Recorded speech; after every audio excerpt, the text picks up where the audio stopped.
Without sounding too much like a broken record, the new El Enemigo Chardonnay is here, and it's amazing.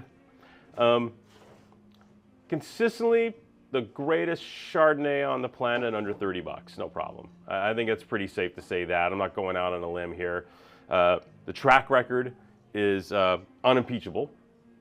Multiple years of 95, 96, 97 points. The consistency of quality is through the roof. And if anything else, the wine almost seems to be becoming more refined, somehow getting better. It was almost more a shock to the system, more like this ostentatious, but this cool ostentatious wine that burst onto the scene with its being aged under a veil of flor, like they do with the wines in the Jura. And there's so many factors to this wine that it almost kind of blew your mind when the wine first got released. Like, what are all these elements?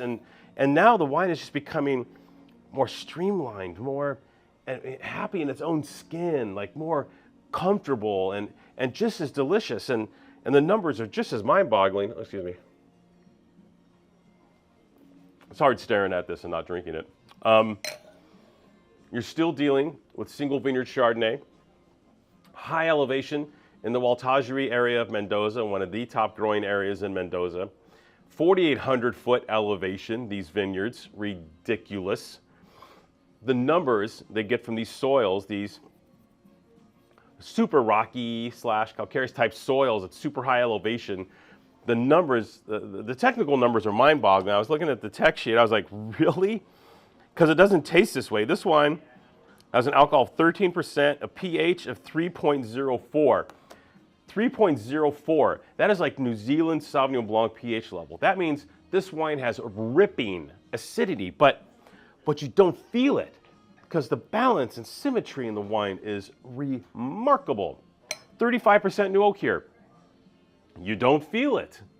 It's just there. It's just part of the gig. This wine blows my mind. It's blown my mind every year since it first came out. And new vintage comes in, we're like, all right, mind blown again. You know, the quality and purity of the Chardonnay fruit here. And that is 1/3 new oak, but Alejandro Fiquil is using 500 liter barrels. So not the barrels that are twice the size to age this wine in. So the oak influence isn't as overt in the wine. Actually, it's completely hidden. You barely notice it if it's there at all.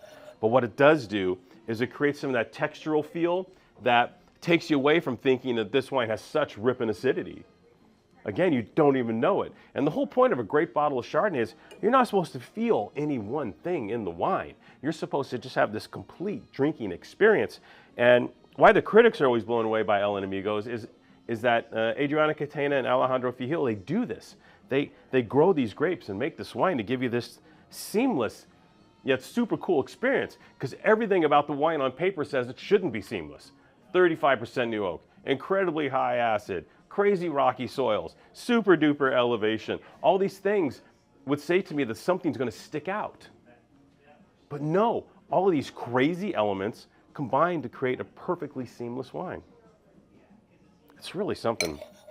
And in 22, maybe a slightly warmer year if memory serves, the tropicals are jumping a little more, which isn't a bad thing. A little more richness in the center palate.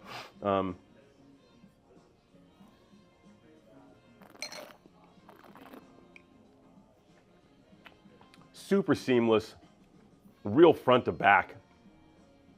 Not a big wine, but not a lean wine either. It's just a very wine, like all the Enemigo Chardonnays. And I guess if there was one knock on Enemigo, early on in the process, you could feel that flor yeast, that little Jura Fino-y type vibe in the aromatics a bit. And now, even though it still has that veil of flor yeast that it ages with, a little secret weapon for complexity, it's more integrated into the wine. You feel it less now than you used to. Now it's just a part of this whole beautiful, seamless package. Monster Press again, 96 from Suckling. Big spectators, big spectator. 95 Tim Atkin, Chardonnays of the year, Suckling's top 100 values list. Luis Gutierrez hasn't even tasted it yet, but he's going to paste a 94 on it at 23 bucks. That happens every year. So basically what it comes down to is the new El Enemigo Chardonnay is here. It is once again brilliant. It is once again one of the greatest Chardonnay values on the planet. full stop. You can't stop drinking it.